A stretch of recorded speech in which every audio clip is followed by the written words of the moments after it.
नमस्कार. आपल्या एका नवीन व्हिडिओमध्ये तुमचं मनापासून पुन्हा एकदा स्वागत करते. शेतकरी बांधवांनो, अत्यंत महत्त्वाचा आणि आनंदाचा अपडेट तुमच्यासाठी घेऊन आले आहे. शेतकरी कर्जमाफीचा गोंधळ नेमका कसा उडालेला आहे आणि नेमका कर्जमाफी ही कशी होणार आहे, सरकारची भूमिका त्यामध्ये काय असणार आहे, ही पूर्ण अपडेट आपण या ठिकाणी पाहून घेणार आहोत.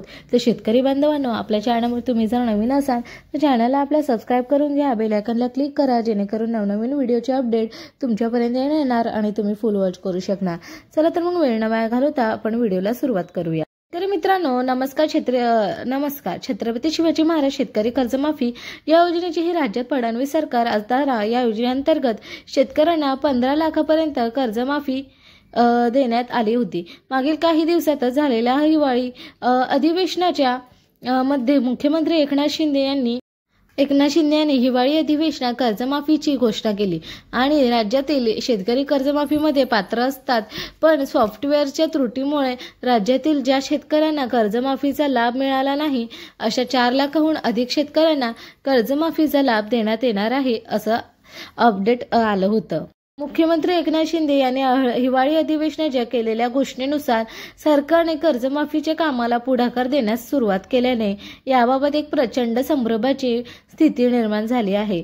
फडणवीस सरकारने महाआयटीकडे शेतकरी कर्जमाफीचा संपूर्ण डाटा माहिती दिलेली होती. त्यामध्ये कोणतेही शेतकरी पात्र किंवा शेतकरी अपात्र तसेच कर्जमाफीचा लाभ सुद्धा शेतकरी अपात्र तसेच कर्जमाफीचा लाभ शेतकऱ्यांना मिळालेला आहे याबाबत संपूर्ण माहिती होती, परंतु महाआयटीकडून पूर्ण डाटा डिलीट झाला आहे असे पत्र महाआयटीने सरकारला विभागले आहे.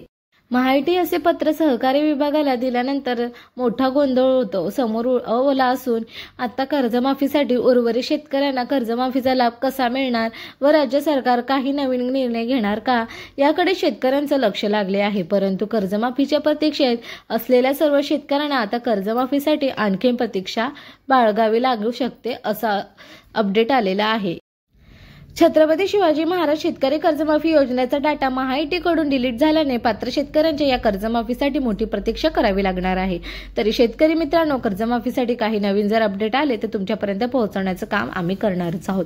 त्या अगोदर ते तुम्ही जर चॅनलवर नवीन असाल तर चॅनलला सबस्क्राइब करा, व्हिडिओ आवडल्यास व्हिडिओला नक्कीच लाईक करा. भेटूया आपण एका नवीन माहितीशीर व्हिडिओमध्ये. तोपर्यंत हा व्हिडिओ इथेच थांबवते. जय हिंद, जय महाराष्ट्र, जय शिवराय. धन्यवाद. Thank you for watching me.